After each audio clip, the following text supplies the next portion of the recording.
So, Paul. Yes. Brand new line, brand new. You said you've been, what, 10 months now? 2 years since the inception of the concept, Uh-huh. and basically about a year since the cigar's been out. The official launch was in Vegas in July. Very nice. At IPCPR. Right, right. And you were telling me that you guys won.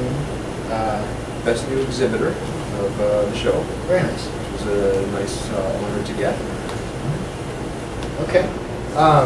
So I was able to smoke quite a few of your cigars. The lineup is great.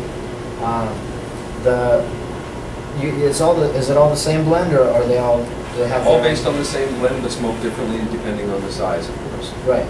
So what Angel, one of?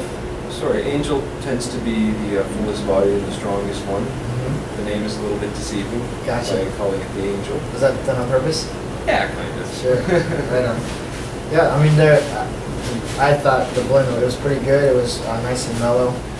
When you guys were blending, or when you were doing the selection, what did you kind of have in mind for the cigar? For the cigar itself, or the concept behind it? Is what you're referring to? Well, let's go with the concept first of all.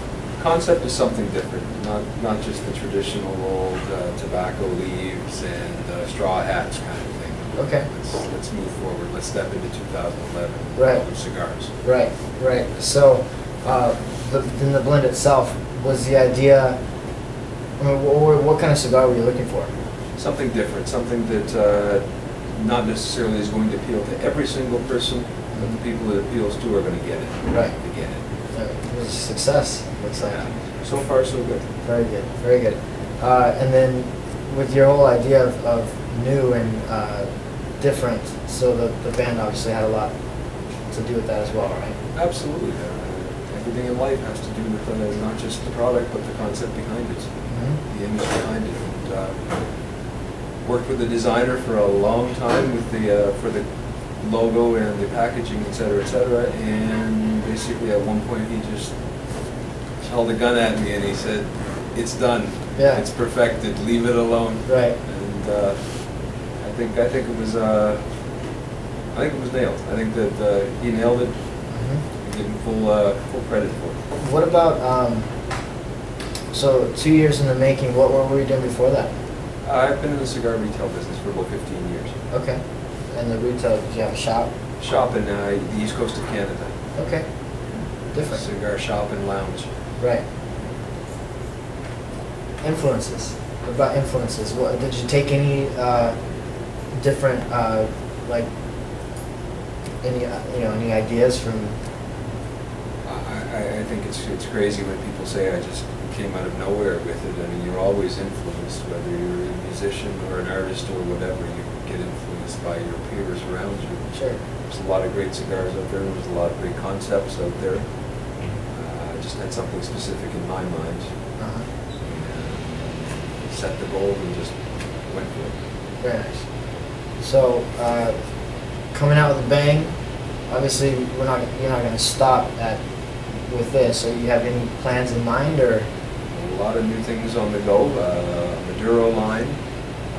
There's a tube version of this line that's coming out called the Vampire. That should be out in a couple of months. Yeah, there's a lot of different ideas and a lot of concepts. It'll probably be early next year when all that stuff comes out. Excited. The Vampire tube will be out in a couple of months. Okay.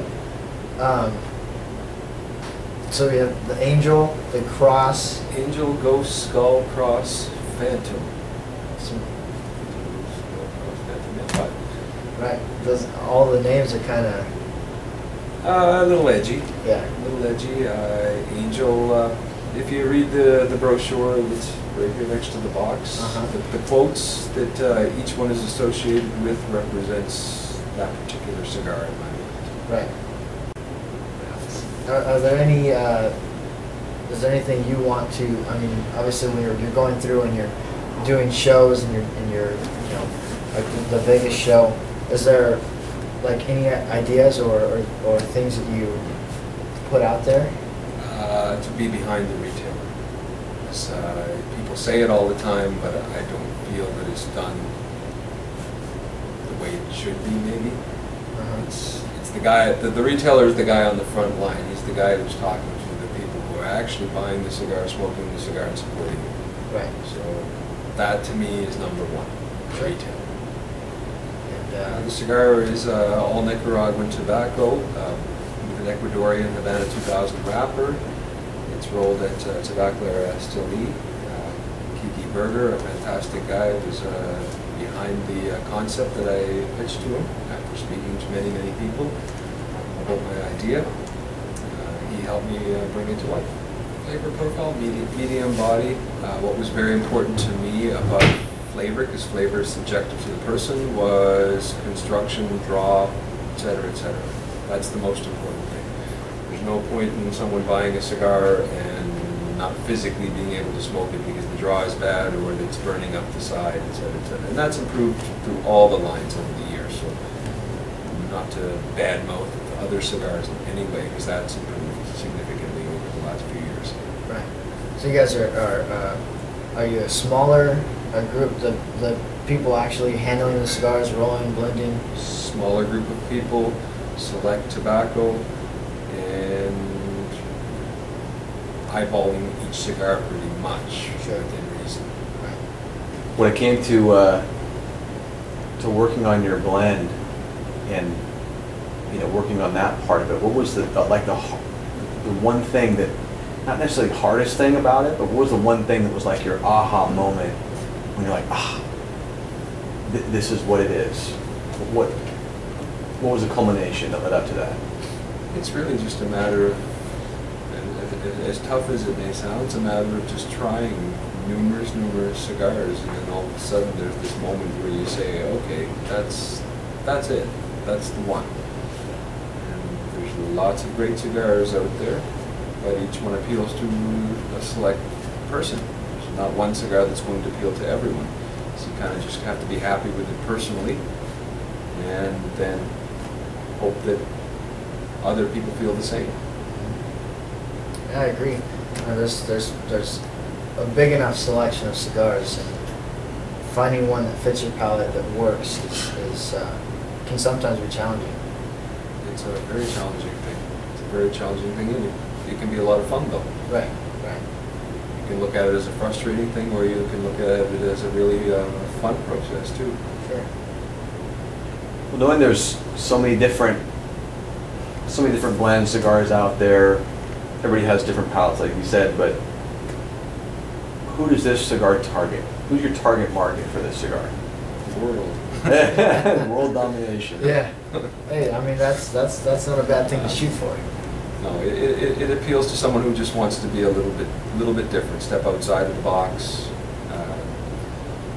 not smoke a generic cigar. Anybody can take a bundled cigar and throw their name on it and say, hey, I've got a cigar. And that was not something I wanted to do. I could have done that many years ago, but I refused that approach until I found something that I thought was just a little bit different than other cigars.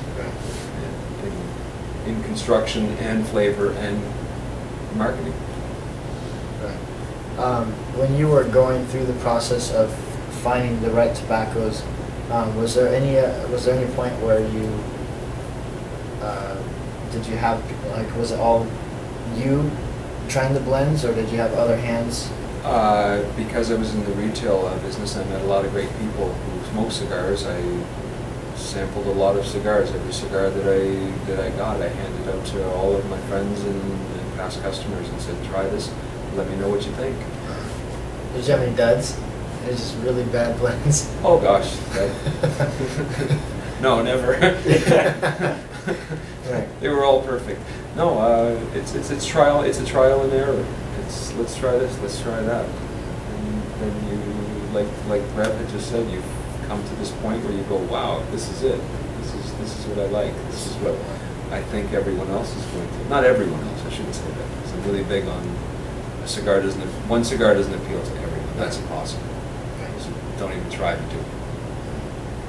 There's a million cigars out there that try to do that. That's been done. Right. So the finished product, down to the blend, the marketing, the band, the box, pretty happy with that. I'm very happy. Good. Well, it's been great. We had the pleasure of having multiple while you're here. Just talking with you, getting to know you, see the reaction from everybody today, and it seemed like it's a great hit. So really good cigar. Thank you very, very much. Perfect. Well, I think we're good on that. Well, Paul, Perfect. it was very nice to meet you. Thank you. Thank you very much, and keep a lookout for your vampire. Soon, Very good. a month or two. There we go. All right. Hey. Because whenever they're in, I know that I'll get the call, or just they'll send them out. I'll have them. Well, when you're in the metropolitan Sacramento area, you know where to find Paul Stulac Cigars. So, Where's that? Perfecto Lounge. 973 Pleasant Grove. There we go.